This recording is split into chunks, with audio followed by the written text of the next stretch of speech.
Israeli military has said its fighter jets, helicopters, and artillery have struck over 500 targets overnight in Gaza. The death toll since Hamas launched its attacks on Saturday has now reached 1,200. 700 of those have been killed in Israel, including 260 at a music festival. Reuters reports that this includes 73 soldiers.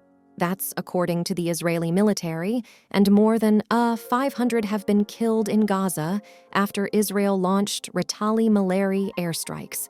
Well, the Israeli military says the attacks launched by Hamas on Saturday are like the 2001 terrorist attacks on the United States. This is our 9/11. A spokesman said Iran has said in the last hour it's played no part in the attack by Hamas. A foreign ministry spokesman said the Palestinians had the capacity to defend their nation without any help from Tehran, which has called for an emergency meeting of the Organization of Islamic Cooperation. Well, let's take you to the scene live in Gaza. Now in the background there, a little bit earlier, had plumes of smoke hovering above the city. Gaza. City has been pounded by Israeli missiles through the night and, this morning as well. Well, militants from the Palestinian group Hamas remain inside Israel. Fighting is ongoing, apparently at least 7 locations there, 2 days after the first mass assault on Saturday, and as many as 100 Israeli hostages have been taken into Gaza by militants. Our Middle East correspondent, Yolan, reports explosions lighting up the night sky as Israeli missile defense shot down incoming Palestinian rockets.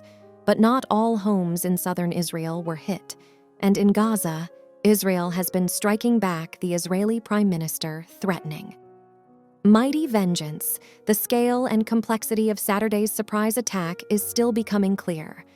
Hamas released this footage of its armed men storming the main crossing for people from Gaza entering Israel. Israeli rescuers have been collecting hundreds of bodies. It is, by far, the worst day in Israeli history. Never before have so many Israelis been killed by one single thing, let alone enemy activity, on one day. And if you're Americans and want to compare this to something in American history, then this could be a 9/11 and a Pearl Harbor wrapped into one. Hamas now says it's holding 100 Israeli hostages, like this 85-year-old grandmother, Yafa Adar, whisked away by militants in a golf cart. Yanni Asher is begging for the safe return of his wife and 2 small children after they were kidnapped by gunmen while visiting his in-laws. I want to ask of Hamas, don't hurt them. Don't hurt little children. Don't hurt women. If you want me, instead, I'm willing to come now in Gaza.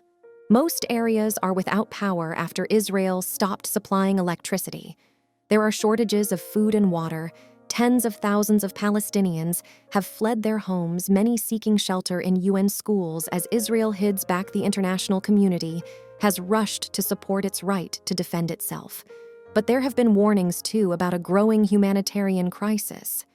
Israel keeps saying the blockade and repeated assaults on Gaza are to destroy Hamas military capabilities and ensure security clearly and expectedly. Its blockade and assaults accomplished neither. And with Palestinians killed in clashes with Israeli soldiers in the occupied West Bank, there are new signs of the violence spreading. Yolan Nell, BBC News AI, Jerusalem.